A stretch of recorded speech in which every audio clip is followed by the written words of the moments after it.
Hello friends, चला तर आज मग आहे रेसिपी व्हेज खाणाऱ्यांसाठी. हे आहेत वांग्याचे काप. एक मोठं वांगं घेतलं होतं मी, त्याला गोल गोल असं कापून घेतलं. त्यानंतर मिठाच्या पाण्यामध्ये ते वांग्याचे काप ठेवले होते मी. दुसऱ्या एका ताटामध्ये 2 चमचे तांदळाचं पीठ, 1 चमचा रवा, चवीपुरतं मीठ, 1 चमचा हळद, 1 चमचा तिखट मसाला जो आपण घरात वापरतो तो, त्यानंतर थोडासा लिंबूचा रस पिळून घेतला. हे सगळं छान असं मिक्स करून ठेवलं.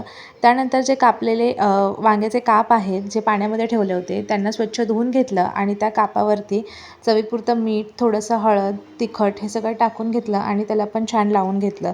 आता आपण जसं मच्छी फ्राय करतो त्या पद्धतीने आपल्याला ह्यांना फ्राय करायच्या आहेत. डाळ भातासोबत तोंडी लावायला खूप छान लागतात. आणि आता आपल्याला काय करायचं आहे, जे आपण रवा आणि तांदळाचं पीठ मिक्स केलं होतं त्यामध्ये हे प्रत्येक काप आपल्याला असे लावून घ्यायचे आहेत.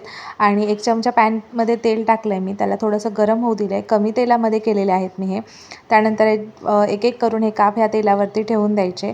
दोन्ही बाजूनी छान असे करपूस भाजून घ्यायचे, छान असे क्रिस्पी होतात. आणि त्यानंतर बघा तयार आहेत आपले वांग्याचे काप. व्हिडिओ आवडला असेल तर लाईक करा, चॅनलला सबस्क्राईब